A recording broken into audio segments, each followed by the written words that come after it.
ये राते मौसम नदी का किनारा, ये चंचल हवा, कहा दो दिलों ने ये मिलकर कभी हम न होंगे जुदा। ये रातें मौसम नदी का किनारा, ये चंचल हवा।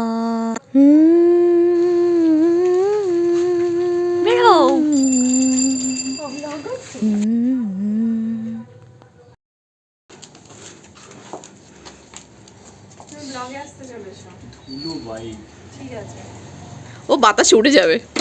হ্যালো, দেখে কি বোঝা যাচ্ছে আমরা কোথায় যাচ্ছি? আমরা এখন এই কনকনে ঠান্ডার মধ্যে বেরিয়ে যাচ্ছি। চলো।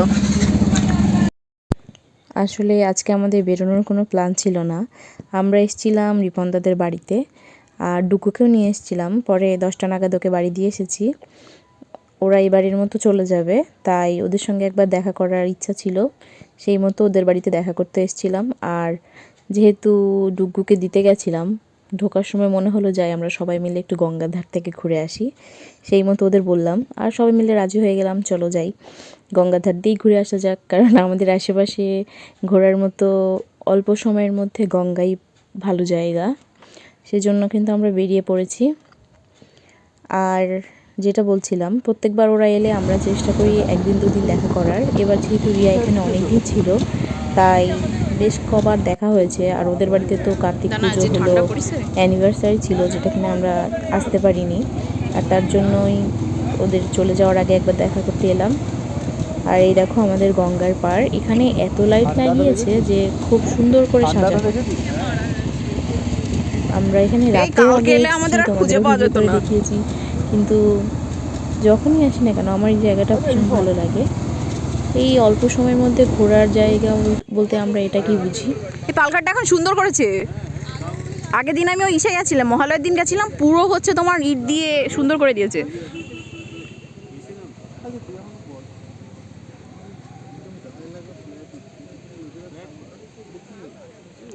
এটা হচ্ছে আমাদের পাশের যে গঙ্গার ঘাটটা, এখানে এসে আমরা ঠিক করলাম আমরা পালঘাটেও যাব। ওপার দেখো লাইট দেখা যাচ্ছে, মানে ওপারটা হচ্ছে হাওড়া। আর কথা বলে বুঝলাম ওরাও মাঝে মাঝে ওইদিকে যায় পালঘাটে, সেই মতো কিন্তু আমরা বেরিয়ে পড়েছি পালঘাটে যাব।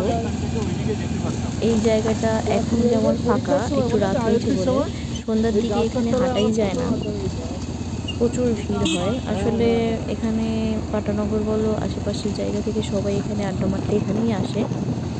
আর এখানে ছোটোখাটো এই আইসক্রিম পার্লার, তারপরে ছোটোখাটো মোমোর দোকান টোকান এগুলো অনেক কিছু বসে, যে কারণে সন্ধ্যাবেলাটা এখানে খুব ভিড় থাকে। আমরা এই 10:30 11টা নাগাদ বেরিয়েছিলাম, সেজন্য রাস্তা পুরো ফাঁকা। আর যে পরিমাণ ঠান্ডা পড়েছে, মানে কাজ ছাড়া এখন কেউ বেরোচ্ছে না। আর তার মধ্যে আমরা ঘুরতে বেরিয়েছি। मैं चली देखो प्यार की गली, मुझे रोके ना कोई। मैं चली ना ना ना मेरे जा, देखो जाना ना वहाँ कोई, प्यार का लुटेरा लुटे ना मेरी जा। এই যে পালঘাটে আমরা প্রায় চলে এসেছি।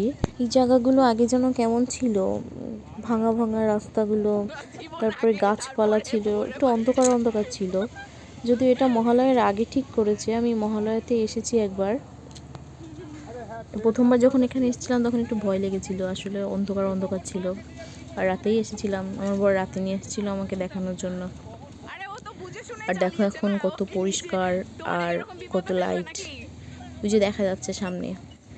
এখানে এসে দেখলাম এখানে আগে থেকেই 2-4 জন লোকজন ছিল। আমরা আসলে এখানে দাঁড়াবো। এই যে দেখো গঙ্গা, এটাকে পালঘাট বলে। আমার নদী ভীষণ ভালো লাগে, সেটা আমি আগেও বলেছি অনেকবার। এই চেনে নাকি এমনি? ও তাহলে চিনে রেখেছে। ধরো এমনিও এলাম তাও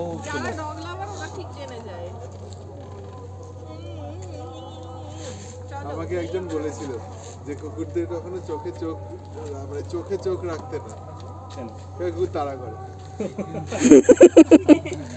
তোকেও চাইছে, বলছে দাও। চিনি না, ও দেখিনি, মনে নেই। তুমি ঘুরে যাও, ফ্রন্ট ক্যামেরা করে ঘুরে যাও এদিকে। জানো না কিভাবে ব্লগ করে? ফ্রন্ট ক্যামেরা করে কি করে ভিডিওর মধ্যে তুলি? কোথায় হচ্ছে? হ্যাঁ, এটা ওই করে। সাউন্ড সাউন্ড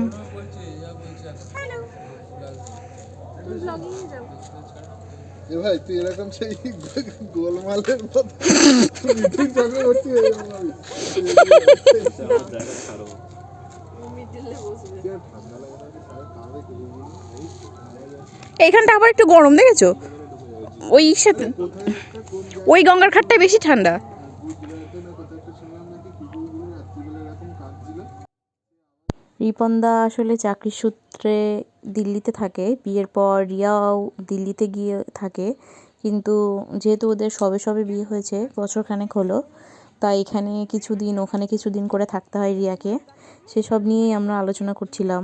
আমরা যখন এখানে গেছিলাম তখন খুব সুন্দর ছিল চারপাশটা, একটু গরম গরমও ছিল, কিন্তু হঠাৎ করে দেখলাম কোথা থেকে অনেক মশা চলে এসছে, আমাদের চারপাশটা পুরো মশা মশা হয়ে গেছিলো।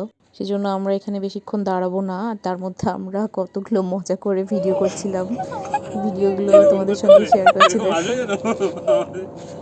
High high